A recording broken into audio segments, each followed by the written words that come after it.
Welcome to One-on-One with Walt Lascos. In this brief podcast, you'll learn how to most effectively address senior financial exploitation. Now, here's Walt. Today, I invite you to step into the shoes of a branch manager at a local community bank, or perhaps those of a teller at a credit union. Okay, you've assumed that role?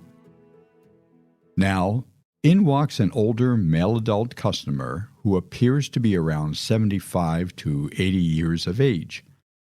Seems a bit nervous as he's looking all around the branch, has one hand in his coat pocket and the other clutching what appears to be his checkbook. He's standing in the teller line, rocking from one foot to the other impatiently as he waits his turn. Finally, he makes his way to the teller window, where he promptly requests a withdrawal of $25,000 from his savings account.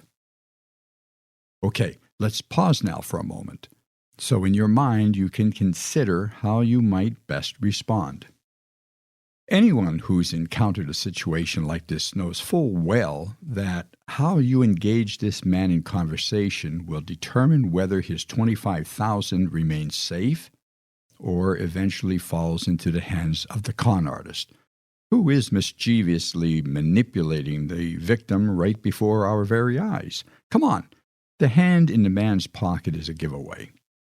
He's actually holding his cell phone so the con artist could hear what's transpiring and, in turn, coach the man what to say and do next. So, do you feel you're prepared to disarm him from the con artist and set him free to realize that he's being manipulated, that he's being scammed? Here's what I think. You may have the natural ability to sense that a person is being influenced by a scammer, and you may be knowledgeable of all the signs of each type of scam. And you may even have memorized all the policies of your bank or credit union when faced with such a situation. However, if you hope to make a real difference, get ready, because I believe more is needed. I've come to believe that having a deeper understanding of the human mind and its workings when manipulated by a con artist can be a valuable asset in protecting a scam victim. And there's no doubt that we all need to do a better job connecting with scam victims, building a sense of trust, if we are ever to expect them to release that trust they've established with the con artist. Allow me to explain. Dr. Dan Siegel, a professor of psychiatry at the UCLA School of Medicine and the executive director of the Mindsight Institute, proposed a concept that addresses times of tensions and how this impacts behavior. He refers to the concept as a window of tolerance. The less stress we feel, the wider that window becomes, enabling us to think and act clearly. The more stress we experience, though, the less tolerant we then become, shrinking that window and making us more susceptible to the tactics of a con artist. So, a person can easily become manipulated during a period of trauma in their lives, like trauma caused by the death of a loved one. Times of high stress and anxiety provide the perfect setting to make a person more vulnerable to a con artist.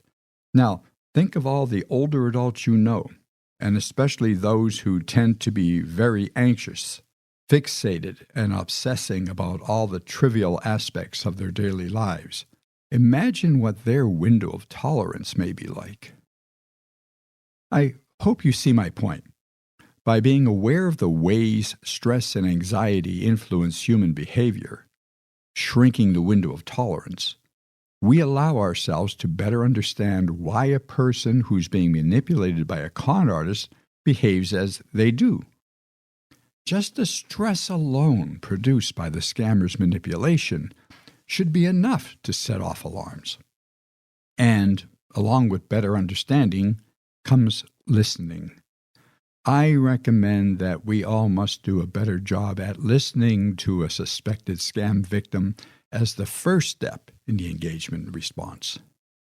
Showing empathy and making an attempt to walk in the victim's shoes will empower us to begin to form that badly needed bond of trust with the victim, one they need to feel and experience if we ever hope for them to hear our words of advice and guidance, namely, "You are being scammed."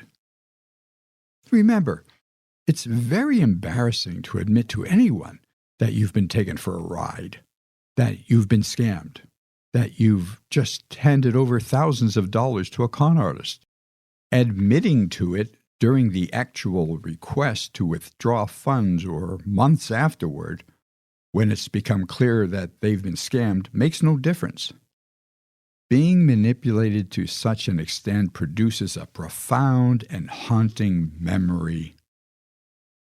I'm not suggesting that we all need a course in psychology to mitigate financial scams, but I am suggesting that by better understanding the human mind and what makes it susceptible to the tactics of a scammer, the more capable and successful we can become in the many ways we serve the needs of older adults and protect them from losing their life savings to a con artist. Yes, we do need to do more. I hope this message encourages you to expand your sources of knowledge about scams and fraud targeting older adults, because I know deep down, like me, you too care about those who are most lonely, most vulnerable, and most susceptible to being manipulated by a con artist. Thanks for listening. Be safe. If you've enjoyed this conversation, don't forget to follow One-on-One with Walt Laskos wherever you get your podcasts.